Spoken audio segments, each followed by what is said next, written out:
welcome to the extratime.com League of Ireland Voice Notes podcast. I'm Oisin Langan. Coming up, Colin Hawkins on the Dublin derby and John Flanagan on Derry City's win in Dundalk. As well as all that, we've got Liam Buckley on Cork City's 3-0 victory over Sligo Rovers. That is a huge win for City and a very worrying loss for the Bit of Red. First though, it's Talca Park and Shels' 2-1 win over St Pat's in the other Dublin derby. It may not be classed as the biggest derby in the city, but last night it was certainly the most entertaining. In the background you can hear the fans celebrating at the end. Those obviously are the Shels fans. Still to come, we hear from Shelbourne goalkeeper Conor Kearns and Pat's attacker Mark Doyle. But first, extratime.com's Andrew Dempsey watched the game in Talca Park and afterwards sent us this voice note. Hey Oisin, of course it's a big night for Shels, a first win over St Pat's at Talca Park since 2020, March 2020, just before COVID. In the circumstances, a massive win. Look, Shels fighting for Europe. They're now just a point off Bohemians, so 1 point behind them. You'd like to think the momentum is in their favour now, so look, let's see if they can go off and do it. But look, of course, St Pat's actually took the lead in this game. They went 1-0 up after 20 minutes. A goal that came against the run of play. Joe Redmond headed into the net after a Jamie Lennon cross was played into the penalty area following a Jake Mulroney corner kick that broke down. But Shels were the better team for after that, and they didn't let the goal faze them too much. And look, they got their reward. Granted, it came quite late, and they were definitely, I think it can't be ignored that they were helped by Jay McGrath's second yellow card, which obviously meant he was sent off. He took down Jack Moylan as Moylan looked like he was about to run in at the St Pat's defence. It was one of those tackles that you can understand him making it, but it was still rather needless. He probably didn't need to do it. So look, that put Pats in a bit of bother. It meant they couldn't attack in the last 20 minutes really, so that gave Shels the impetus to push on and claim the win. Ecludes, I've probably said his name wrong, but anyway, Cabral, the Portuguese signing that Shels made this week, was brought on in the 79th minute, and within 12 seconds of coming on he scored for Shels with his first touch. Shane Farrell put a ball across the box. I'm still at a loss to understand what happened after it, but the ball eventually found its way to Cabral and he managed to poke home into net. Shels had other chances to score after that. Paddy Barrett went close from a header following a Harry Wood cross. And before I explain what happened at the end, I think it probably needs to be said how good Harry Wood was. He was brilliant. He was a real threat down the flanks for Shels, and his set pieces were on the money most, if not all of the time. And it was actually his corner kick that gave Shels the win. His ball was played into the 6-yard box where Paddy Barrett met the ball with an absolutely brilliant header that arrowed into the top corner. Look, it was a fully deserved goal at that point. Shels were by far on top. If they didn't get the win, you'd be questioning all sorts of logic in football. So look, a massive win for Shels. It means they're now 1 point behind Bohemians in fourth. First St Pat's, they're on 50 points. They're now 7 points behind Shamrock Rovers, which, you know, you'd question, are they able to pull the gap back at this late stage? Who knows? It will be really tough for them if they do manage to do so. But yeah, look, overall a massive night for Shels, a massive night for Damien Duff, and a huge win. This is the extratime.com League of Ireland Voice Notes podcast, and that was Andrew Dempsey. No doubt by now you've seen or heard Damien Duff's interviews or that video where he's giving it the full Jurgen Klopp kind of a fist pump into the crowd. Great scenes, and it is great for the league when you've got big personalities. But the most important thing about Damien Duff, from the Shelbourne point of view, is that he's just a good football manager. He's a good coach. He seems to be getting the best out of his team, and he has them on the cusp of qualifying for Europe. Let's get more reaction from this game now. Coming up, St Pat's Mark Doyle. But first, here is Shels keeper Conor Kearns speaking to Andrew Dempsey. Obviously an overwhelming sense of relief in one way, because I thought we absolutely dominated the game from start to finish, had an abundance of chances, and to be fair, it looked like there was only going to be one winner if we could get that first goal. And once we got it, we really thought, we controlled the game minute 1 to minute 90, and it's a great feeling to get a result like this, because it's one we've probably been just slightly short of actually getting over the line and getting. And it's probably the right time to get it as well. So just take this win now and bring it into the next game. Yeah, because I think before the game, I know probably it's not a stat you guys would be hung on too much, but I think your last home win before tonight was June 5th against Drogheda, so obviously you've had to wait a bit of a while to get a home win again. Yeah, it's a double-sided coin, isn't it? Our last home win, as you said, was a Drogheda game, but we've also not lost many games in that time frame. I think we've been probably one of the hardest teams to beat this season in general, and it's just that maybe that last little bit of, be it luck or belief, it seems to be a different thing every other game, but to get over the line tonight was really, really encouraging, and I think it is long overdue, because I think the performances haven't been far off what tonight was, and I think we just clicked tonight and got what we wanted. Yeah. And especially during that first half, I know obviously Pats went in 1-0 up, but I think Shels had more or less all of the chances really to score. So what was the feeling going in half time? Because there's probably not much you actually did wrong. No, the manager just said get the next goal, you win the game. Instead of, it's plain and simple, so we dominated the game. Didn't need to change a huge pile. I think we were creating chances, we were getting into great areas. Pats really didn't cause us many problems. Obviously Pats are a fantastic team, but I just thought we counteracted them really well and forced them to go relatively direct. They got a little bit of joy off it, but not too much, so we were as in control while being 1-0 down as you probably can be. So I think we had that belief and that confidence in ourselves to just keep plucking away. I think the equaliser against Rovers the last time we were here was a huge boost in that sense, that we know we can keep going right to the death. And done it again tonight, so it's really, really enjoyable. Yeah, and look, obviously I think when you came out at the second half, I was actually chatting to Mark Doyle a few minutes ago, and he kind of mentioned they expected it, but look, it was obviously quite intense, that second half start from Shels, wasn't it? Yeah, well, I think I don't think it was many levels above where the first half was. I think it was a really consistent performance over 90 minutes. The red card, obviously Pats have to kind of sit back a little bit then, but it wasn't a case we felt like we needed to change a whole lot going into the second half, because I don't really know what more you would change other than putting the ball in the back of the net. And when we did that, obviously Cabral, his first 12 seconds as a Shels player to get the goal, we're absolutely delighted to him, and Paddy Barrett was able to silence a few voices as well himself, which was good. It was obviously a brilliant header, wasn't it, from Paddy? It looked like he completely arrowed it in. It's probably the hardest header he had in the entire game, and it was his best one. But Paddy's like that. Paddy's ultra composed, experienced, always a threat. So we're all really, really happy for him to get the goal as well. And obviously Clue Days as well. I know he's obviously only after coming in. I'm sure he was in with you guys a few weeks ago as well. So what has he added to the group? I think everything you saw there tonight: energy, enthusiasm, really, really positive attitude, and just abundance of ability. I think you see signings like this sometimes in League of Ireland, and you kind of feel like maybe it's the type of player who might look down his nose at the league, but he hasn't. He's embraced it, and I think the supporters certainly embraced him today as well. So hopefully it's at the beginning of a really, really positive road for him at Shelbourne. Yeah, and obviously the noise. I think even after the first goal, it was pretty mad, wasn't it? It's honestly one of the best feelings I've ever had on a football pitch. When the full-time whistle went, I couldn't really enjoy it before then. But yeah, no, look, the supporters have been absolutely incredible, and I think they're due nights like tonight and Shamrock Rovers maybe have been a little bit too few and far between for the way we've played and for the way they've supported us. So it's really, really good that they get a night like tonight, and hopefully with the last 7 or 8 games that we're going into now, we can give them a few more. Yeah, and obviously this season as well, you've had a pretty good season. I think you've conceded the least amount of goals in the Premier Division, so obviously I'm sure that's something you're quite proud of.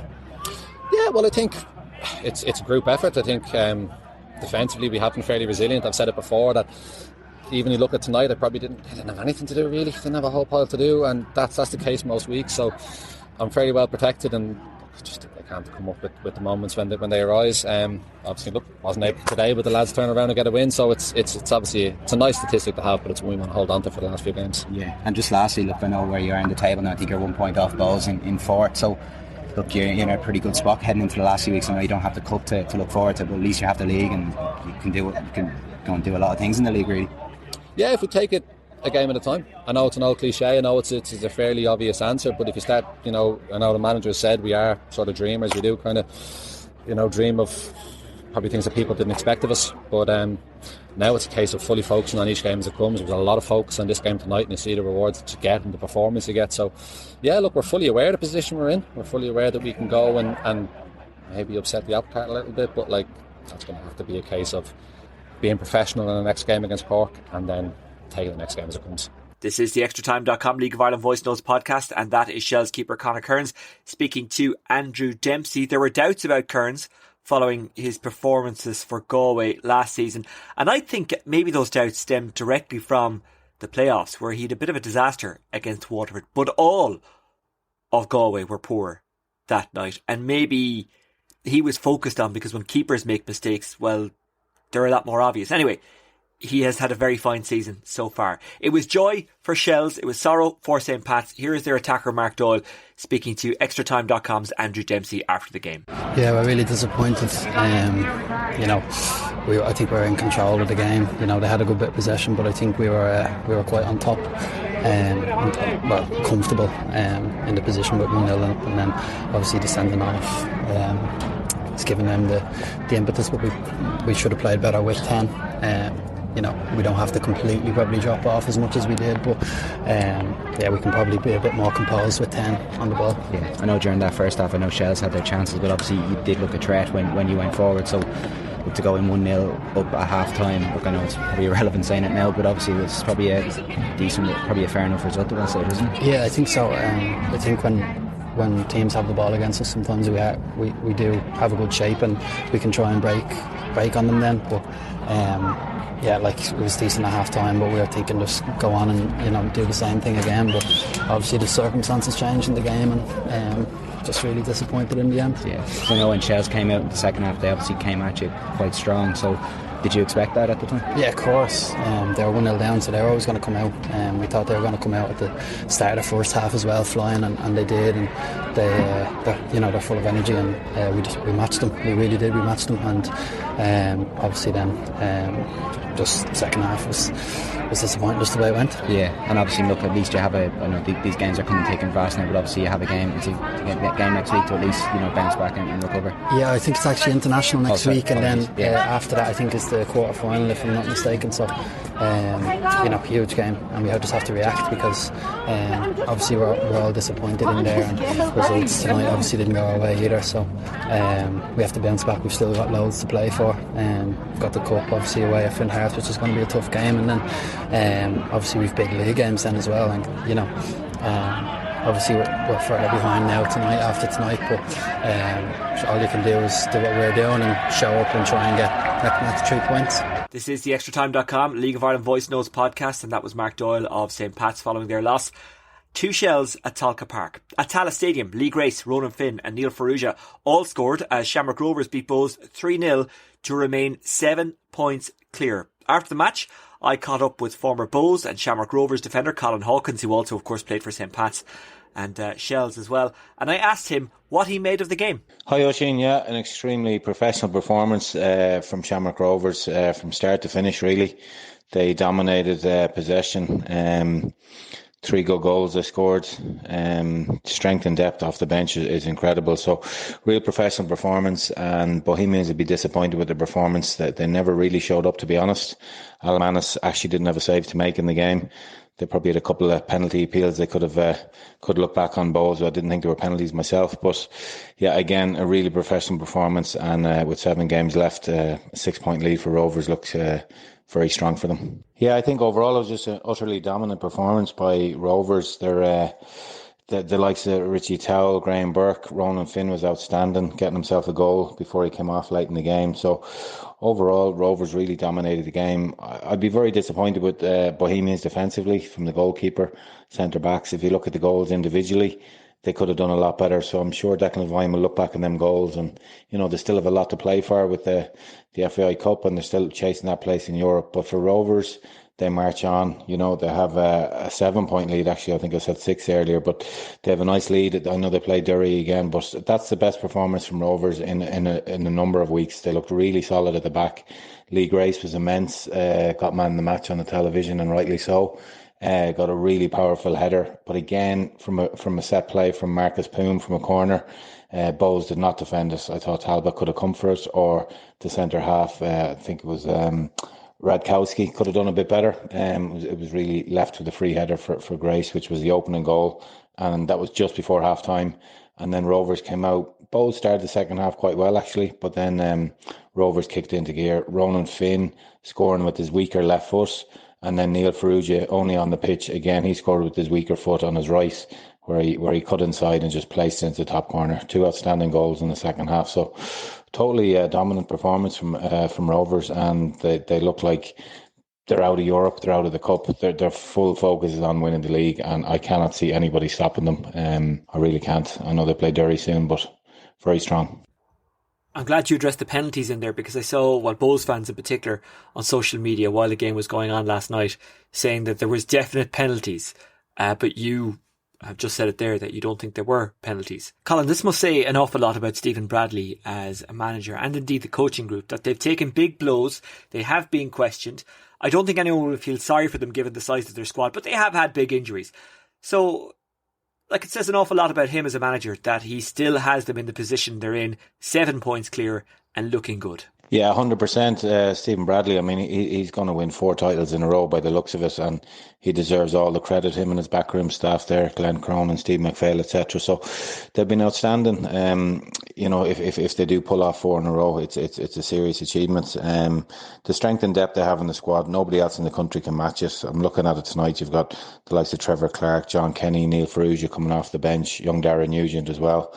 And then the likes of Sean Hoare, Dylan Watts, Liam Burton, not even coming off the bench. So they have serious strength and depth, and nobody else can match that. Derry, for me, are probably still the closest to them from all that I've seen. Again, another superb win tonight for Shels, beating Pat. So they've had a great season, losing only the same amount of games, I think, as Rovers. So they've had an outstanding season. But again, I think Stephen Bradley deserves full credit. He's had a bit of criticism recently in terms of the FAI Cup and Europe, but if they crack on and win 4 in a row, it's outstanding. And what about Bohemians? It was a bad night, but it can still be a very good season. They could still qualify for Europe, and they look like they're building something, and they have the basis of quite a decent squad. Yeah, I think just on the night they were beaten by a better team. But, it's definitely not all doom and gloom. As a Bows fan, it's been a very encouraging first year for Declan Devine. A lot of new players integrated into the group.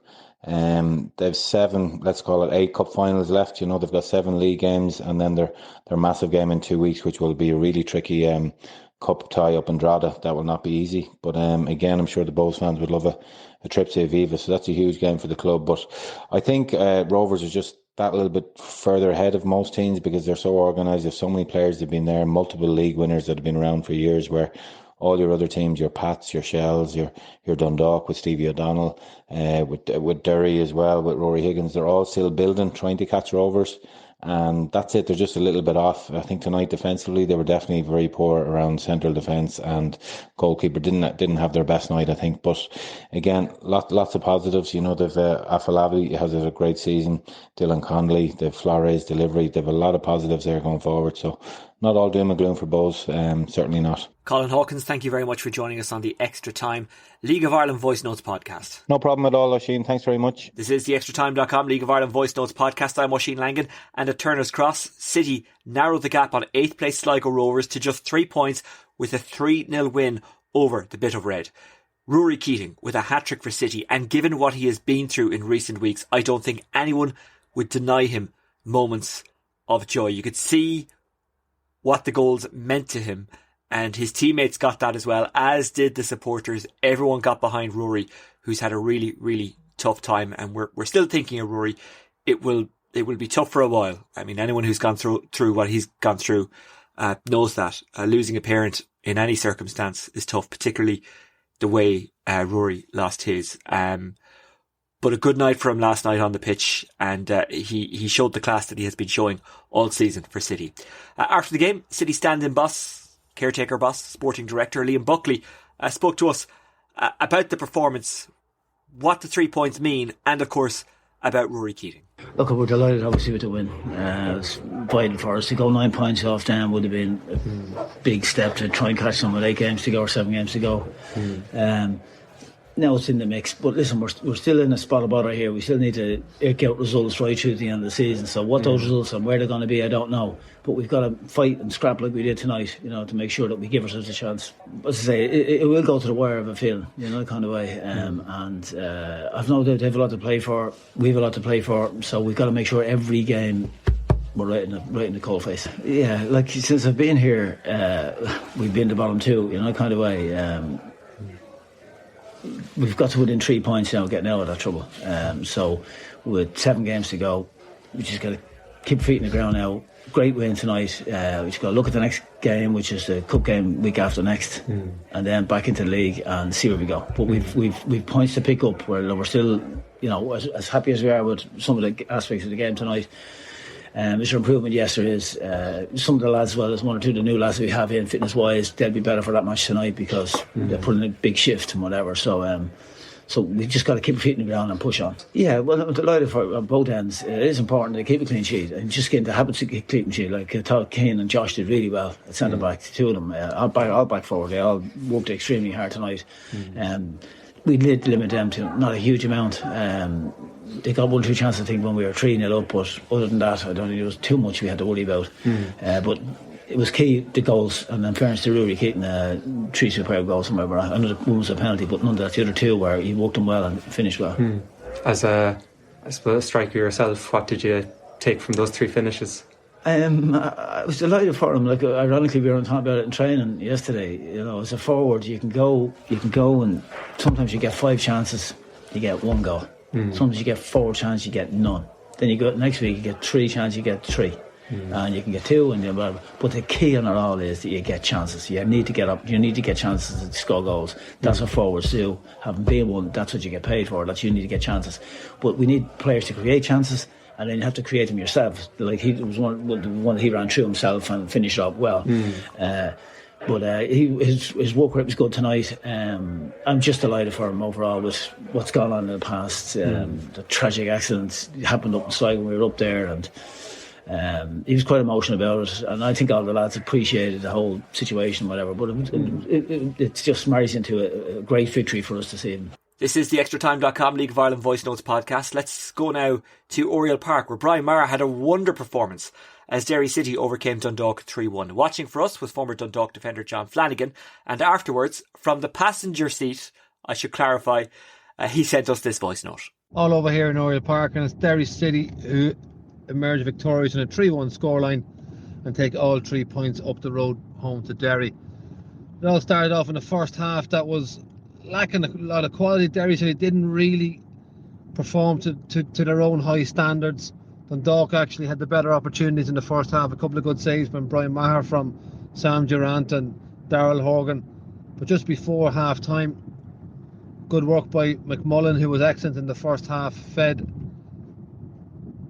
the ball into the penalty area to Will Patching, who fortunate ricochet off his hand, off his thigh, but he got away with it, and then poor defender from Dundalk, he just stroked it into an empty goal. So Derry City within 1-0 up. Second half started and Derry City came out of the blocks really, really quickly.